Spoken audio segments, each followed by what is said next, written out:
going on 10 after 7. Welcome. I'm Dan Moulton. This is the Dallas Sierra Club. I'm the chair. The very first thing I want to say is that next month will be our last in-person meeting. After that, well, probably forever. Well, no, forever is a long time, but it's not a good idea, Liz, to say we're not in person, now we're in person, now we're not in person, now we're in person. So anyway, as far as we know, starting with November, our meetings will be strictly Zoom, okay? Which we did all through the pandemic. The reasons for that are numerous. I don't have time to go into them, but there are reasons. So, and a lot of our own members cannot attend these, where they will be able to attend the Zoom meetings. Second thing,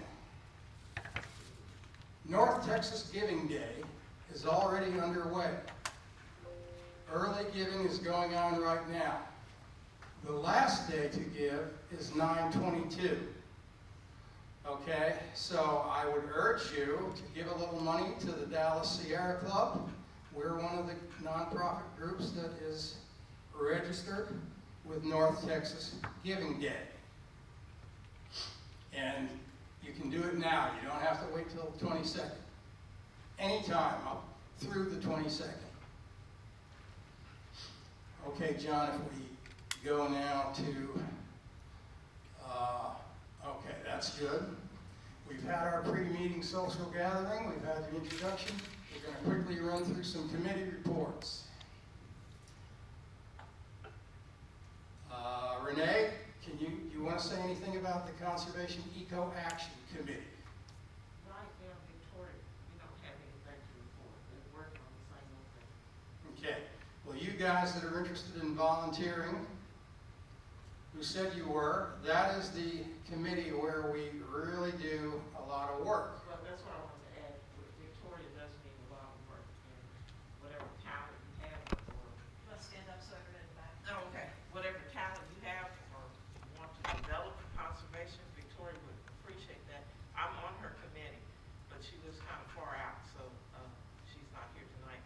But that committee needs a lot of help. They need a lot of help in schools, neighborhood and things, that kind of stuff.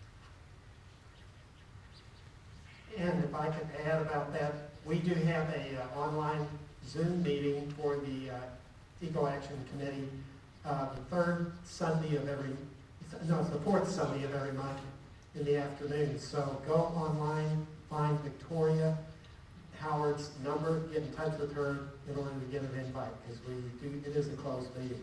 But it is really fascinating, to tell you the truth. Victoria Howard on the Dallas Sierra Club contact list. Okay, upcoming programs. I believe next month we'll still be in person, and our speaker will be our own David Griggs, who is our political committee chair, and with elections coming up, he'll have quite a bit to say about what's going on with Texas politics. David was here. He's looking for ice. No, I'm looking for ice. He went. David went somewhere. He may be back. He may not. Who knows? Okay.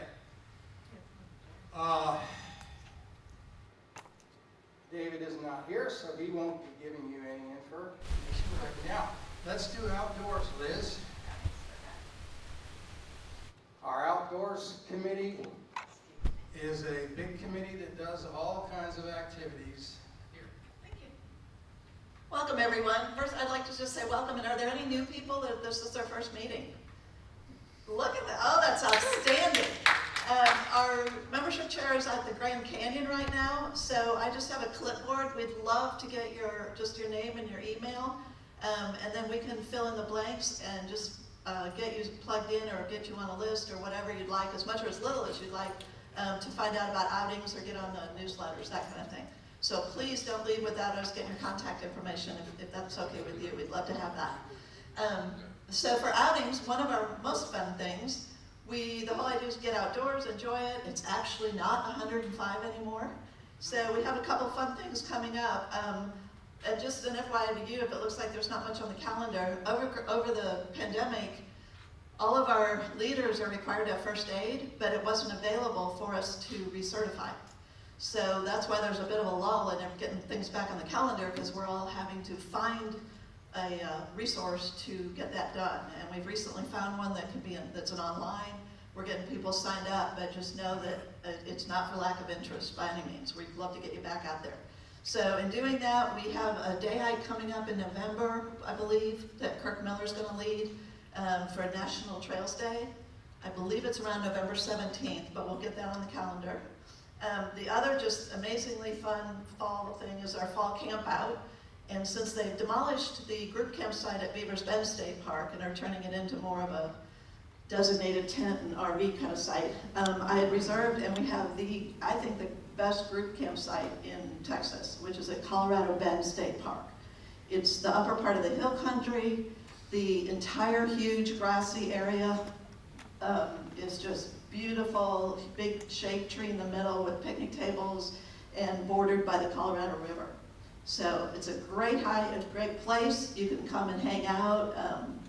Gouldies, others have been there, been on our outing. It's one of those where you can come and just do a whole bunch of hikes with leaders, or you can go off on your own, do your own thing. You can wade in the stream, and basically hang a hammock. You can do as much or as little as you want. So we encourage you to come. It is tent camping. There are no cabins or facilities other than that, so you have to put up a tent. But that's a fun thing because the grass is so thick. And it's just a great weekend of fellowship and fun. It's about a 3.5-hour drive from the center of Dallas. The reservations are now open and space is limited because it's a state park campsite. So look online. There are some new national forms that are required. It's a participant agreement and a medical form. They're a little longer than they used to be because they tried to make one form for all the outings in the nation, literally. But don't let that deter you. That'll be the only work of the whole outing. The rest of it's just a whole lot of fun. So my name and contact information are all on there. Call me with any questions. This is for kids, for adults, singles, couples, all abilities, because you can do as much or as little as you want. Yes, Chris? When you say there are no cabins and no facilities, there are no cabins, but there are restrooms. Okay, there are restrooms. They're not flush toilets. It's a vaulted toilet that you walk to just down the road from our campsite. So I'm sorry, I apologize for thank you for helping me clarify that. Yes. So it's not luxury, but it's gorgeous and it's beautiful and it's fun. So happy to help you with that. An annual trip that we've been doing for a good 35 years, 40 years, is our trip to Big Bend National Park. Just a heads up that we've set the dates. People will be going to arrive on February 5th. So just want to put it out there so you have an idea of when the trip is scheduled, and there'll be more details to follow. All of these things are already on or going to be on the outings page. So on our website, if you just click on outings, if the registration is open, the paragraph will be there, and at the bottom of the paragraph, it'll have the name and phone number, contact information for the leader for that trip. And if there are documents or payment or anything required, there'll be a little click on like PDF, and you just click on it and it has all the information. So read through it, but then by all means, if you have any questions, call the leader, because we want to make it fun for everybody. We don't want you to get there and then have some surprise, other than the good surprises. So, okay. Next thing, other thing, I know these wonderful young people have done some work in the summer. We are one of the few and lucky chapters or groups that has Aspiring Connections Outdoors, or ICO. And the whole idea of our group is to get underserved kids into the outdoors.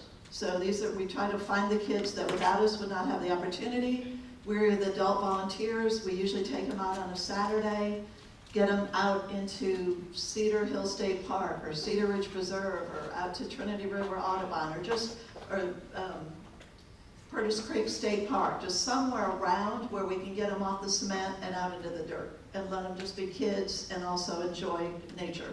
Obviously with the idea that if they have fun and they enjoy it, they'll be more apt to protect it as they get older. We want them to have fun. So if that sounds like something you would enjoy being a volunteer with, we will be doing a volunteer training at the end of September. this is probably the last Sunday in September. An orientation and a training for the, to be a volunteer is required before you can then volunteer on an outing. So again, I have a sign-up sheet. Let me know. I'm going to plan it around what's the best date for everybody involved. And we'll make it fun and painless, but it is something that's required just to get you, since we work with kids, there's a few papers to fill out and a little criminal background check and make sure you know where our parameters are with the kiddos. So anyway, but it's loads of fun. Somebody one of you young ladies earlier asked me how long I've been involved with the club. I just had a big birthday, so I'll give it away. I walked into my first Sierra Club meeting in the spring of 1993. And they were looking for volunteers for this thing called ICO. Special event that weekend, needed extra people. You could sign up for half a day. Signed up for Saturday morning, having so much fun. Stayed for Saturday afternoon. Having so much fun, I said, oh, it's a shame I have to leave. Well, we have extra sleeping bags. I said, okay. Ended up spending the whole weekend, and I've been involved ever since. So you just never know. And you've got many awards for that, too. Well, if you stick around long enough, but thank you, yes. Okay. Picnic, yay. Dan was mentioned about the fact we won't be meeting in Zoom, but what we are doing is having other ways to meet socially, because that's the part of this that is so important and we didn't want to leave out. So this first thing will be a picnic, Sunday, October 9th. We have the pavilion at Churchill Park, just below LBJ and Hillcrest. From 2 to 6, George has kindly and generously going to donate and cook some brats for us, and we'll have some food, bring some lawn games, whatever. We have done this before, especially to welcome the new members, but it's also because we've been all locked up, and we want to just see people's faces and enjoy the outdoors together. So this is for everybody. Come, member or not, doesn't care. We don't care. We just want you to come and fun, mingle, and we can exchange ideas, you can find out more about what's going on in the club, talk to some of the committee leaders, things like that. So we encourage you to come. We do I was asking for an RSVP just so we have an idea of how much food to get. There's a click online, and you can let me know that. So that would be wonderful. So Sunday, October 9th, that's coming up just a little less than a month. Yes. Okay. Anything?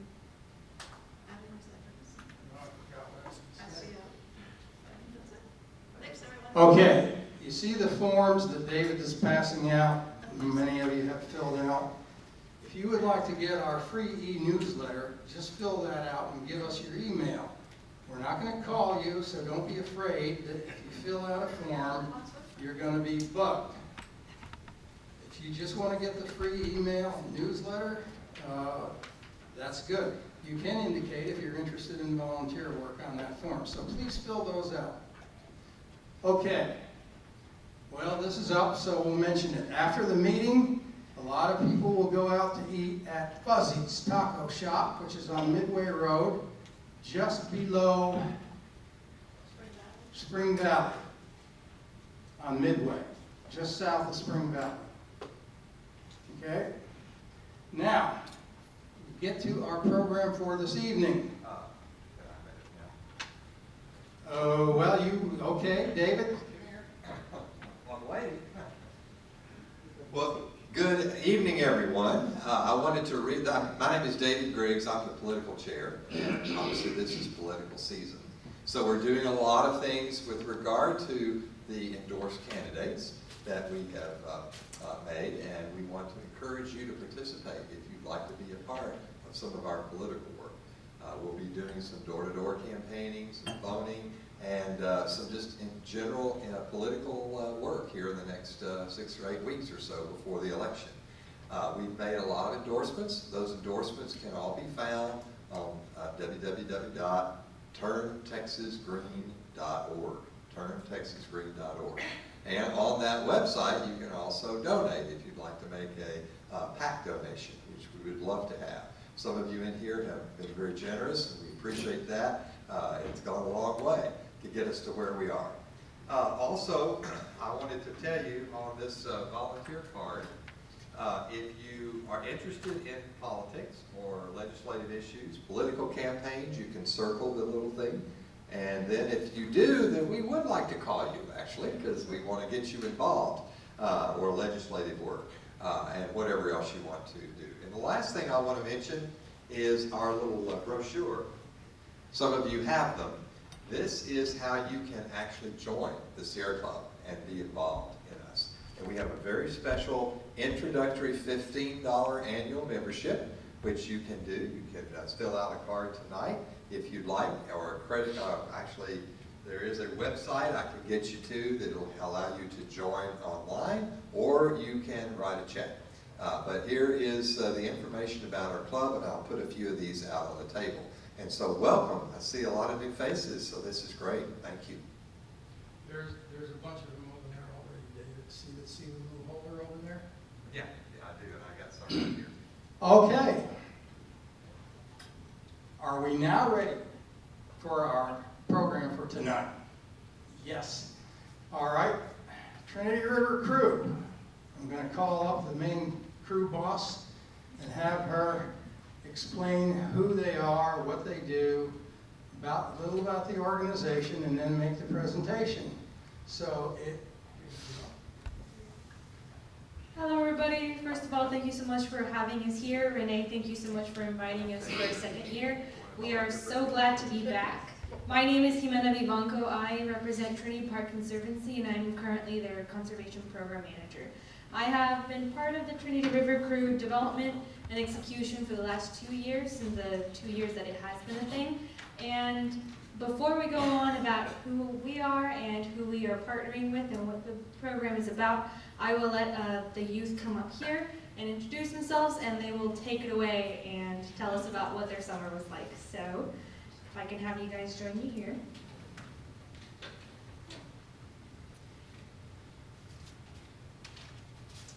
One more person that I would like to point out that is here today with us is Abby Heath, who is the supervisor for Green Space Dallas, and they were an equally important partnership in this program and making it so successful. So with that being said, I will hand it over to our speakers for today.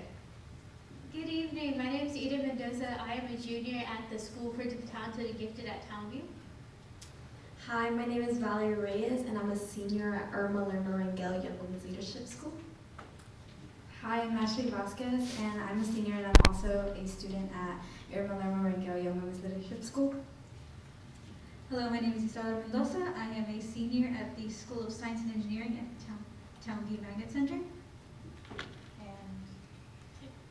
you're all going to speak? yes. Okay, this advances the slides. So before we get into it, we're going to go through the table of contents. So first we're going to go over the basics of what the Trinity River Crew does. Then we're going to go over the scientific surveys we did throughout the program. Then the projects and curriculum that we've done. And lastly, the professional development that have taken place during the Trinity River Crew. Now on to the Trinity River Crew basics.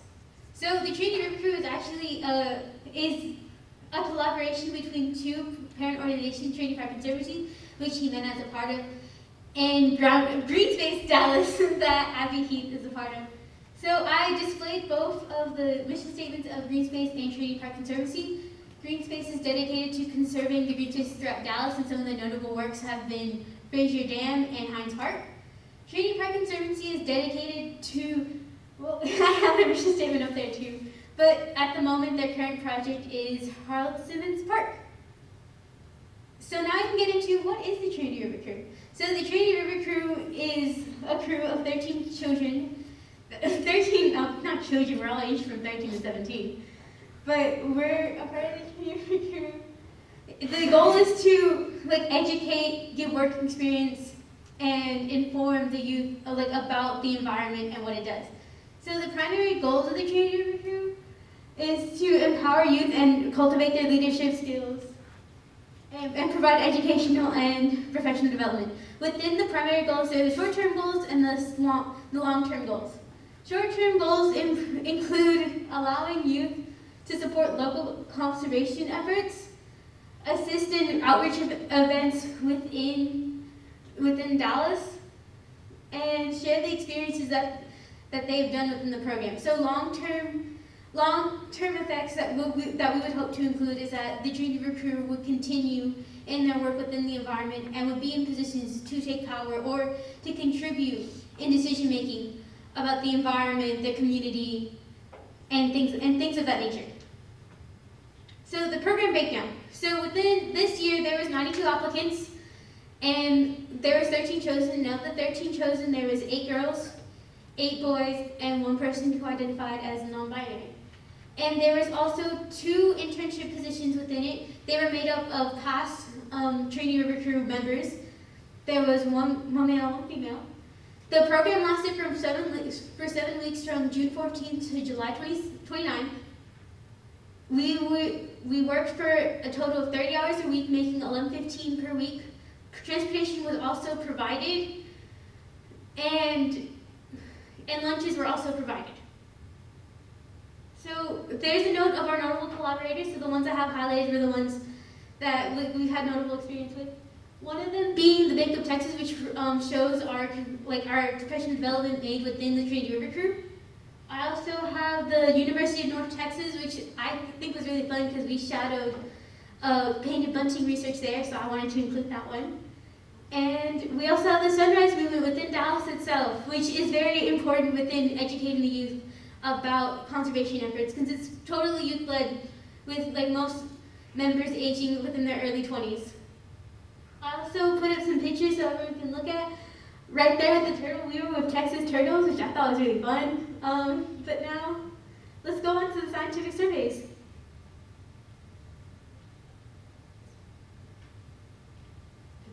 So now moving on to our scientific surveys. So our first survey type is the bird survey, and we were able to identify birds using audio and visual. So we learned how to use binoculars and identify them visually, and then also we used Merlin ID to listen to the bird songs and be able to identify birds. And birds can help, the bird surveys are very important because they can help us identify the biodiversity of an area and like the green spaces surrounding Dallas. So what can we learn from this survey? Birds are very good bioindicators, and they can help us understand the surrounding areas. And some things to take into account. So when collecting our data with the bird surveys, it's important to note the date and the time that it is, because birds like to come out very early in the morning. Therefore, if we did our data collection surveys a little bit later in the afternoon, we might have not seen as many birds as we would have if we did do it earlier in the morning. Some important things that we did learn was the difference between migratory versus residential birds, as well as light pollution and urbanization.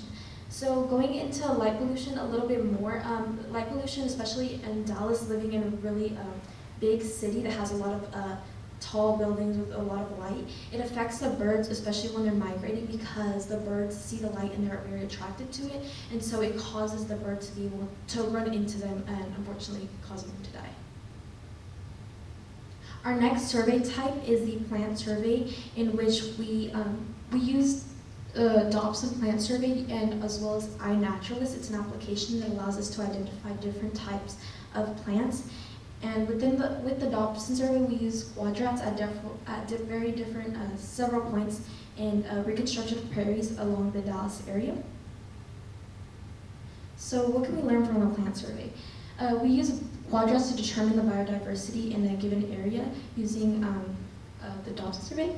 Some things to take into account is also the date, time, as well as weather conditions. And another very important thing to take note of the Dobson Survey is that the overall total percentage of data we found can be over 100%, and that's just because some plants can be grasses and then you can have vines, and so it overlaps really.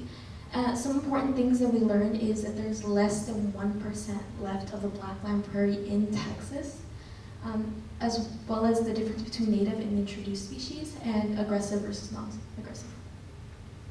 Our next survey type was the macroinvertebrates assessment, and so the Trinity River crew used small nets to capture macroinvertebrates, as well as we used ice cubes, pipettes, a lot of different materials like trays to be able to separate the macroinvertebrates and group them into 3 different categories. So something that we can learn from this survey is it let us know about the health and quality of the body of water. So some things to take into account is also the qualitative data. If there's a lot of pollution in the area, we might not see as many macroinvertebrates that are in group 1, because there were 3 different groups, group 1, group 2, and group 3, and the higher group that you go, the more tolerant the macroinvertebrates are of pollution.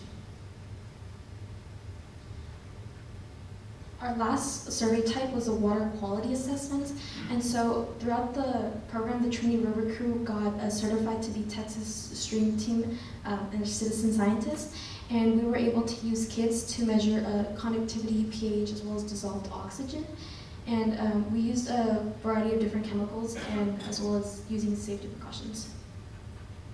So something that we can learn from this survey, the data that we collect is very important because it gives us important data.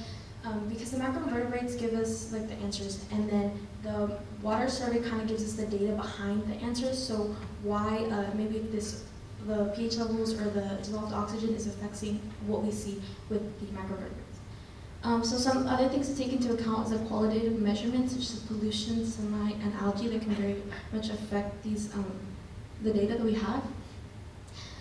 As well as some outliers in our data. It's important to note that we are citizen scientists and we are still learning, and so at the very beginning of the program we might have not had as well of accuracy as we did at the end of the program.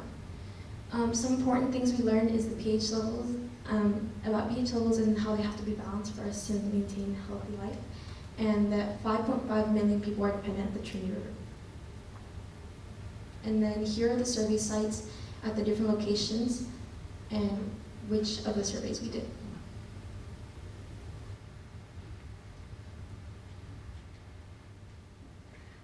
I will be talking about the projects that were executed over the course of the Trinity River Crew program.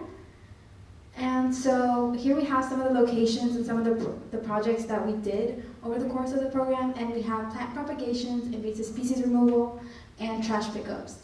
So over the course of this program, we learned how to better the environment, whether that be planting more native plants in areas surrounding the DFW area, and removing invasive species, or just going out and picking up trash. So for plant propagations, we did switchgrass, gamagrass, native pollinator plants, and these locations included Lila, Track, and the Texas Conservation Alliance. And so for the invasive species removal, we did ragweed, greenbrier, privet, and Johnson grass. And so Johnson grass was our main rival this whole Trinity River Crew program because it is everywhere. Like if you just go outside and you look, you're like, that's Johnson grass. And it's not hard to miss. So we did these at Lila and 12 Hills, and we did trash pickups. And so we did canoeing trash pickups, and we also did just, regular walking and picking up trash. And so when we canoed, I feel like I had the biggest advantage because my partner already knew how to row. And so I was like, I'm not gonna fall off the boat this time. So we did these locations at Fraser Dam Recreation Area and Joe's Creek Fish Trap Lake. So some of the citizen science and research that we did was alligator nest surveying, painted bunting research, and the iNaturalist project. So at the alligator nest surveying, we did this at the Fort Worth Nature Center. And we did this with Dr. Jared Wood, who was a professor at Southern Adventist University. And so we did this at the beginning of the alligator nest season. And it was exciting to, canoe again because, canoeing is just so fun. And we, a little fun fact about this is that I think the second team got to see actually the nest, but we all got to see an alligator at the end of the canoeing. And I was just glad that I wasn't in the water when I saw that because, you don't see an alligator on the interstate every single day.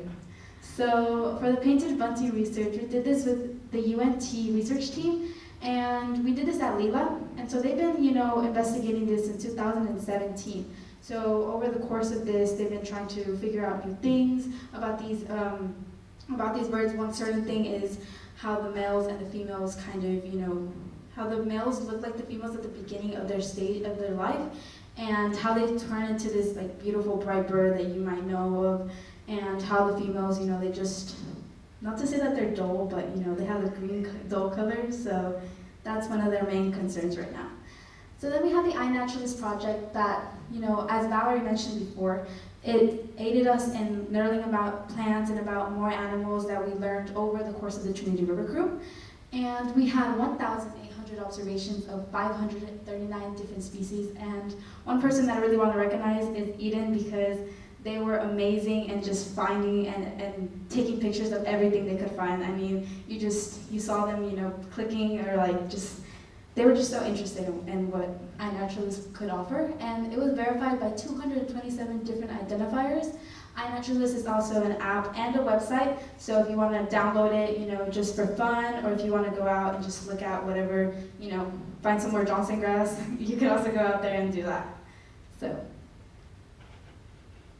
Okay, I would like to highlight the professional development aspect of the program. While we did a lot of cool outdoor nature stuff, they gave us a lot of long-term skills that I would really like to highlight right here. So when it came to building our skills, I really didn't think much when it came to this program. I really thought we were just going to be outside, be in the hot sun, and just work our butts off.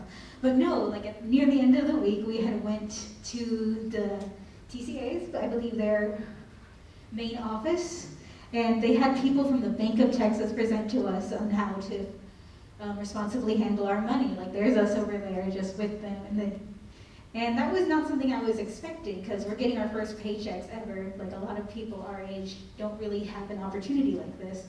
And so they show us how to responsibly handle our money with our first ever paycheck. And I was very much confused, but I was very well excited for the opportunities this was going to give me. And this was kind of the starting point to me understanding how much the Trinity River Crew was done for me.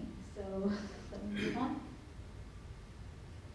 And networking. As we went to all these different locations, as Ashley highlighted earlier, our wonderful supervisors made sure that we were able to ask questions, just talk with them, get their contact information, because that's what we're going to have to do as professionals. We're going to have to network and get our hands dirty and just able to just interact with all these different types of people. We met so many people. We met CEOs, we met people, a bunch of volunteers, we met just a whole bunch of different groups of individuals who would care for their environment. So to be able to just work with them and manage to get contact with that was amazing. And a former cohort member from last year, their name's Blue, they had actually used their networking skills to have a long-term volunteering opportunity with the Trinity River Audubon Center. So that was just one case of it I'd like to highlight. And long-term skills. So with the long-term skills this program built, we have little mini workshops in the middle of our thing. So as we were rounding near the end of it, we would have moments. We'd have employee reviews. You never expect that for kids our age. At most we are working in the fast food industry or in the retail industry, so to actually be put into the office, hey, this is what you did, and this is what you need to work on, that was very new. But that was something we needed as individuals slowly becoming adults. And so that's one thing I'd like to highlight. And then near the end, we had,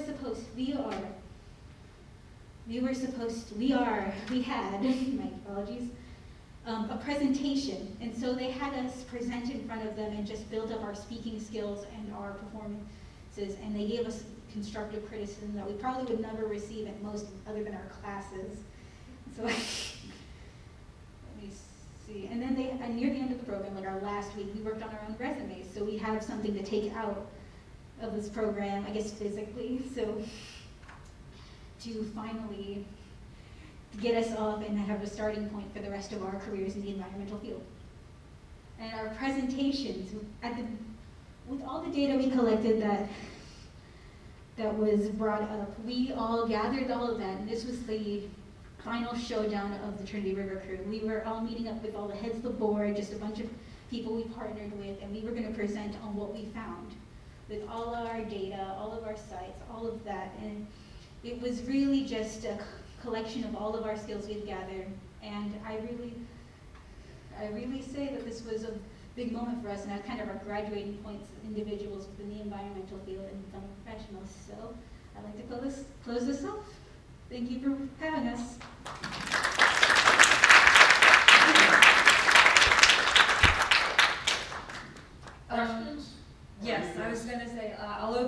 up for any questions that you may have about the program. Thank you so much for giving this presentation. I'm super proud of you. And let me see, yes. Right. I can tell that they've learned how to do a presentation. We've had adults not do as well.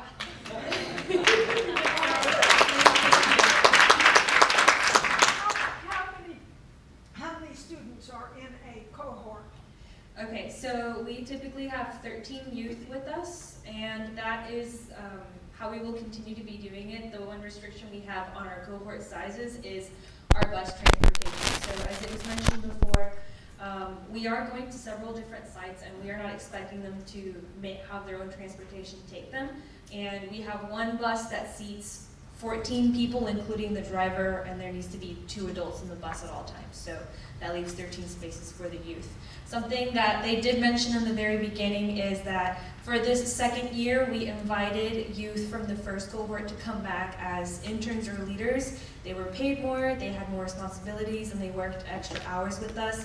They were expected to either ride with one of us in our own personal vehicles or have their own cars. But for the youth that are doing it for the first time, they have food and transportation completely covered throughout the 7 weeks that they're with us. Yes. Any other questions? Yes. You have a lot of bird watchers here. Would someone like to tell us any of the favorite birds that you saw, or anything about the birds? I'll start off with Ashley. Okay, let me remember. It's been a while, guys, and senior year has just been, whew. Well, I like the northern cardinal. He was really cute. But a lot of people don't like them. I'm not gonna mention who, but. Did you actually see some of the painted bunnies? Yeah, one group actually was able to, see it. Hold it, yes. Yeah. And tell us about using the bird call app. I'm really interested in that. So my favorite bird was the indigo bunting, and we did get to see them and actually hear them with the audio calls. So we used Merlin ID, and we were able to, at a click of a button, be able to record their call and then have it identify and compare it to many other different birds, and then be able to identify what it was. But then at the Trinity River Audubon Center, I heard a little rhyme that they like to say. It's like fire, fire, where, here, here, to be able to identify the indigo bunting. So. Say that again? It's fire, fire, where, here, here. That's indigo. That's the indigo bunting. Try how to remember. I was saying it through the whole season. Before I get into my favorite bird, I'm gonna get into my least favorite bird. This is the disc on the northern mockingbird, because via Merlin you can identify it per sound. Just if you were going into, I hear bird sounds. I run and get my phone. I'd go outside. I'd record it. It's give me a list of birds. So then I'd move it. I move the sound to our naturalist, northern mockingbird. It's mocking me. Well, I think it's so many different birds. It's just that bird. I've had beef with it all summer, and I complained about it to my friends. Just you have beef with the bird. I'm like, yes, I do. I do own a doll of it, though. It's a love-hate relationship. Mainly hate, though. My favorite bird, though, is the great egret. Let me see. I'd like to go along with her. My favorite bird was the great egret, mainly because when we went to Hines Park, I think that was the first location we ever went to. That was the first bird I identified using Merlin. They have little things where you can input the characteristics, like what colors, what size. And I remember, after that first time, I just could identify it everywhere. And it's just a pretty bird, just long white wings and a nice little beak. I got a little pair of earrings. I didn't wear them with me today, but those are my favorite. I like the green heron. Do we have any other questions? Yeah. Yes. Are you all from Dallas ISD? Yes, so we specifically target DISD youth and high schools that are part of that. It's become a little easier now that we have more kids instead of just the original 13, but the 13 go back to their high schools, and they're the ones that are helping us promote the program, and so we're getting repeats from the same schools. Barack Obama Leadership, Armorangel, Townview, those are some of the places where we're getting a lot of youth, but we're expanding to other places like Oak Cliff and Kingston and high schools like that. Is the environmental center still open in Seagoville? I'm not sure. DISD, yeah. DISD has an environmental center. I believe I've been to it, yes. I'm wondering if it's still open. You don't know. I'm not sure. I forgot. What else? There was another part. Well, you don't work for DISD, right? No, we are separate organizations not affiliated with DISD. So it won't do me any good to ask you about course offerings within DISD. No, I don't know if the kids would know Do any anything. of you guys come from a school that offers environmental science? My school offers AP environmental science. Here, I'll let Jill speak into the microphone. AP, advanced. Yes, my school offers AP environmental science. There is a gardening club in my school, but there's not much else. Let me see. I've actually taken the AP Environmental Science course last year. I got an all-right score on the test, but it did cover a lot of information I needed going into the Trinity River crew. Like I knew about like the importance of runoff and permeable surfaces and what certain factors just affect the environment and such. And I believe that they're only centralized around advanced placement courses. So I don't know how widespread it is along the many schools within DISD, but I know at Townsview Center they definitely do have environmental science courses that have a lot of valuable data. At Irma Lerner Rangelium Leadership School, we have AP Biology, and we have environmental science dual credit. So that's different school. Well, give us a little more information about Trinity Crew. Where does your funding come from? And so on.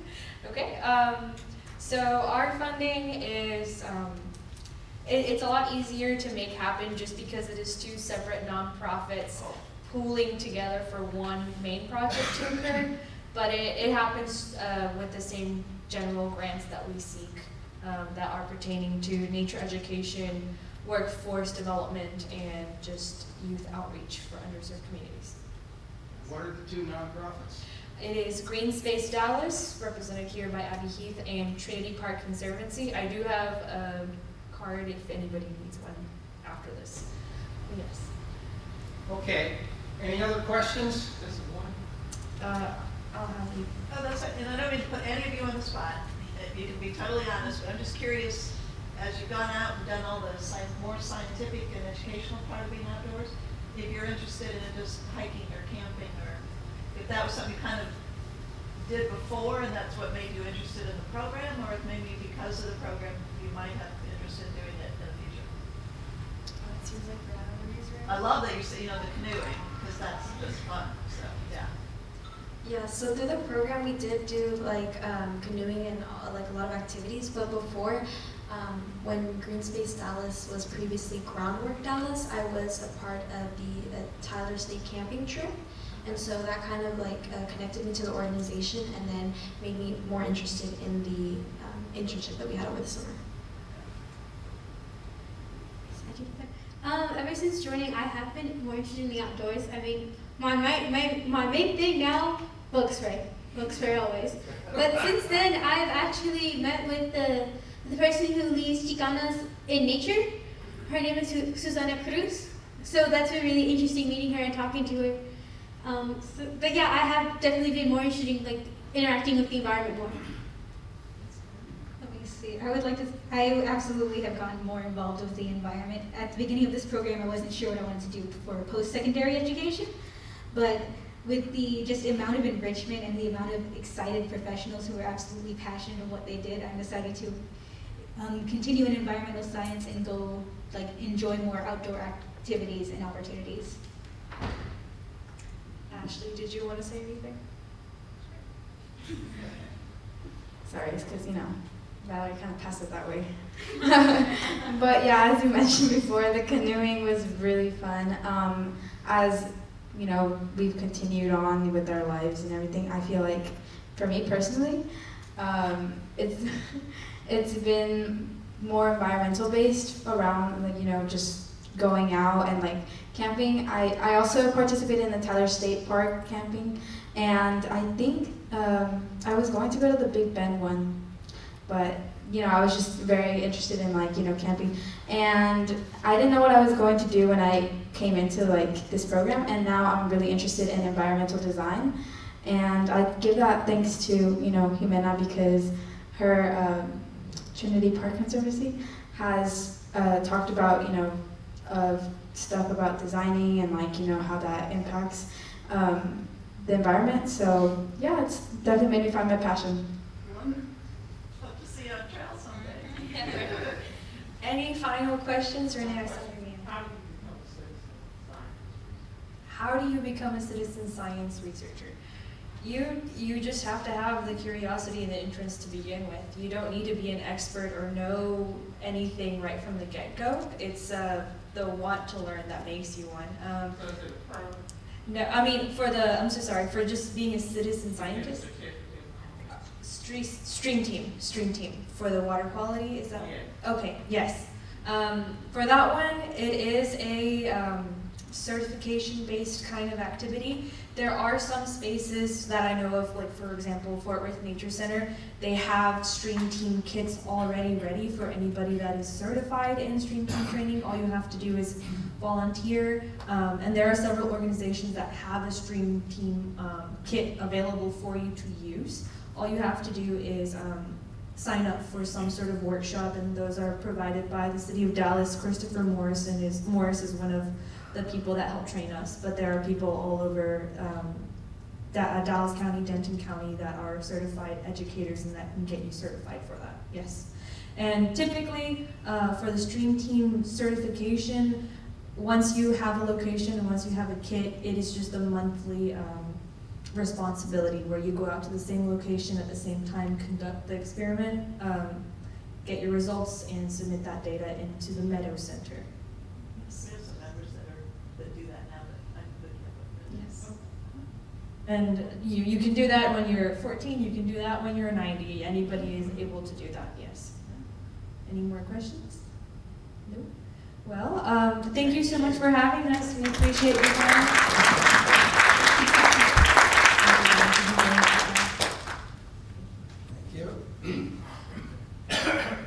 You guys that are in DISD, the Dallas Sierra Club has a speakers outreach program that deals with many, many topics in environmental science. We can come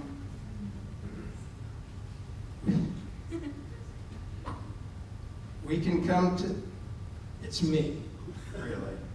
We'll come to your school and talk on, we have a website that gives a whole list of environmental science topics. So what I would like for you to do is go back to your school, tell your environmental science teacher, Dallas Sierra Club has a website with environmental topics. We will come to your school and give a talk, if the teacher wants that, okay? Will you do that for me? Okay. Well, Liz? Announcement that I forgot real quickly, is that right? A couple people inquired, our fall backpacking class, just beginner backpacking, has to be postponed because our venue fell through last minute. So it's being scheduled for the 20th, I think, but anyway, in January. So it'll be online, but we will have and get back to having our backpacking class. And that's for everybody that wants to learn about being outdoors and backpacking. Yay. Yeah, and there's a newsletter for the outings committee, right, Liz? An e-newsletter. Yes, you can go online and just click on outings and that'll get you all the information. It's just once a month. It's not big or burdensome. It's just gives you the first shot at hearing about what's coming up. But everything is on the website also. Okay, so you can get that newsletter for free too, on the outings. I guess there's also one for Conservation Eco Action. There is. Okay, and that tells about our activities with all men are fighting the bad guys. Okay, so you can get that one for free online. Well, I think that pretty well wraps it up this evening. Don't forget, If you want to go to Fuzzy's Tacos, some people will be going there to eat their dinner right after the meeting.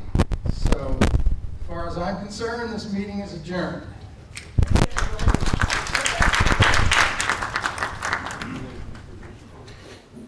Did you get your key drive back? If you filled out a slip for ICO, that's great, but if you want to just give me a name and number or anything here, that would be wonderful too.